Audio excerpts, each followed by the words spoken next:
Dito guys, gamit ulit natin yung favorite nating hero, which is si Boardmaster.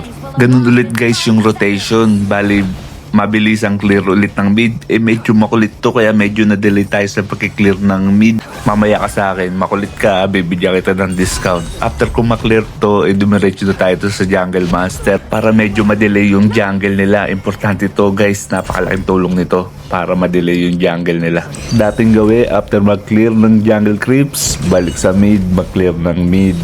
Ay putik, nasama sa clear si Daji. Hero pala yun, kala ko minions. Bali naisip ko umakyat para kumuha ng health orb and gumamit ng warp portal. Bali dito sa may top lane, dito sa clash lane, merong portal para makapag-tip ka kahit sang tower.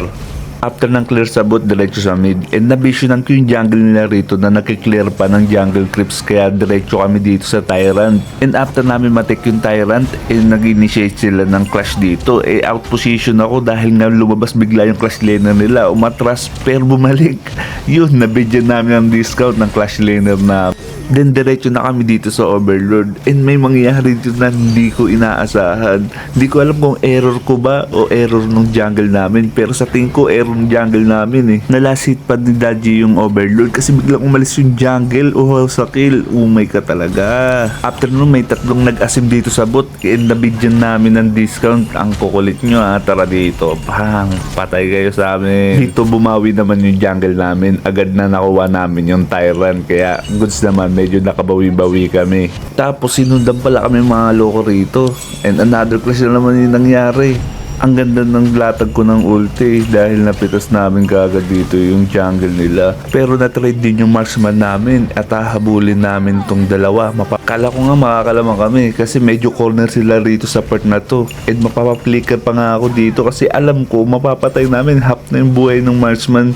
Pero sa tingin ko, error ko to, hindi mamamatay yung support namin saka yung clash laner namin kung hindi ako nagkamali ng lapag ng second skill ko. Tignan nyo rito, advance yung skill ko, hindi tinamaan and na-burst yung clash laner namin and sumapi sa akin yung support namin and bumaba, namatay yung support namin and mabibigyan ko pa rito yung marksman nila bago ko mamatay.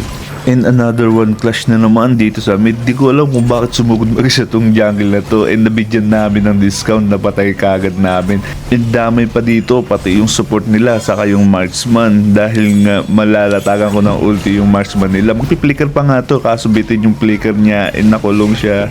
Yun, patay, angga. Agad na kagad ako nag-push ng mid. Diretso ako dito sa may blue buff kasi nakita ko up yung blue buff. In-steal ko na bago mabuhay yung jungle nila. Pabor kasi sa akin kung makuha ko tong blue buff dahil nga low na rin nga yung mana ko and dagdag cooldown reduction pa. Pagbalik ko ng mid, di ko alam kung ano rin ginagawa nitong Daji na to dito sa mid and nabigyan din siya ng discount. Ewan ko kung bakit siya sumugod mag-isa. Dito magkakaroon ng malaking turnover, magka-clash kami rito sa may Overlord. Makukuha naman namin yung Overlord kaso lang mauubos kami dito. Makaka-pre-hit yung marksman nila and makaka-quadra kill.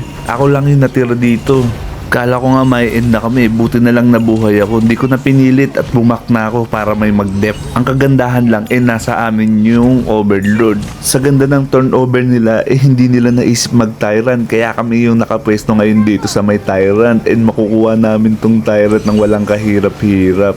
After namin mag-Tyrant and another clash na naman dito sa mid, ang ganda ng ginawa ko rito dahil nga nakulong ko yung marksman support saka yung mage, kaya nagkaroon kami ng enough time na ma-burst yung jungle nila bago dumating yung mga kakampi niya. Then na-pick up ng jungle namin yung marksman nila, then sumunod na rin yung clash laner nila and dito na nagtatapos yung paghihirap nila.